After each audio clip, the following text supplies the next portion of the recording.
ብዙዎቻችን ለተፈጠርንለት ዓላማ እንዳንኖር ከሚያደርጉን ነገሮች አንዱና ዋነኛው በመንፈሳዊ ሕይወታችን ጠንካራ አለመሆን ነው።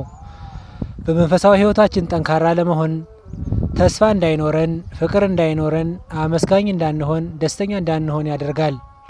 ዛሬ መንፈሳዊ ሰው ለመሆን የሚረዱን 3 መንገዶች እነግራችኋለሁ። የመጀመሪያው መንፈስ ቅዱስ ከሚገኝበት ቦታ ወይም በቤተ ክርስቲያን መጽናት ነው። ምንም እንኳ ኃጢአተኞች ብንሆን፣ ደካሞች ብንሆን፣ ጥያቄያችን ቶሎ ባይመለስ፣ ልቦናችን ባይሰበሰብም አንድ ቀን የፈለግነውን እንደምናገኝ በማመን በቤቱ መጽናት ያስፈልጋል። ማስቀደስ መጀመር፣ መማር፣ ማህሌት መቆምና መጸለይ ይገባል። መንፈስ ቅዱስ በሐዋርያት ላይ የወረደላቸው ተሰብስበው ጸሎት እያደረጉ ባለበት ሰዓት ነው። መንፈስ ቅዱስ ካለበት ሰው ጋር ስንሆን መንፈስ ቅዱስ ይሞላብናል። ድንግል ማርያም ኤልሳቤጥን ስትጎበኝ በኤልሳቤጥ መንፈስ ቅዱስ እንደሞላባት ሁሉ። ሁለተኛው መስማት ብቻ ሳይሆን የሰማነውን ተግባራዊ ለማድረግ መሞከር ነው።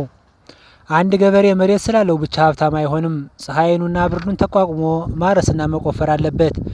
ፀሐዩን፣ ብርዱን፣ ጭቃውን ከፈራ ምርት ሊያገኝ አይችልም። እነዚህን ተቋቁሞ ከሰራ ብቻ ነው የፈለገውን ምርት ማግኘት የሚችለው።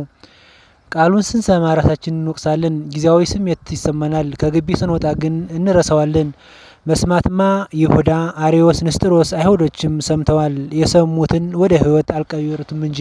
ሶስተኛው ሕይወታችንን በቅዱሳኑ ሚዛን መመዘን ነው። የራሳችንን ሕይወት ከቅዱሳን ሕይወት አንጻር መዳሰስ ያስፈልጋል። የቅዱሳን ሕይወት መነሻ ማድረግ ልጆች ይስሐቅን፣ ክርስቶስን፣ ቂርቆስን ማየት ይገባል። ወጣቶች ዮሴፍን፣ ዳንኤልን፣ እስጢፋኖስን፣ ጊዮርጊስን፣ ቅድስት አርሴማን አብነት አድርጎ ሕይወታችንን መፈተሽ መገምገም ያስፈልጋል። ታላላቆች አብርሃምንና ሳራን፣ ኢያቄምንና ሐናን ማየት ይገባል። መነኩሳትና መናንያን አባ እንጦስን፣ አባ መቃርስን፣ ሙሴ ጸሊምን፣ ዮሐንስ ሐጺርን፣ አቡነ ተክለ ሃይማኖትን አብነት በማድረግ እየሄድንበት ያለው ሕይወት ከነዚህ ቅዱሳን አንጻር ምን እንደሚመስል ሕይወታችንን መፈተሽ ይገባል።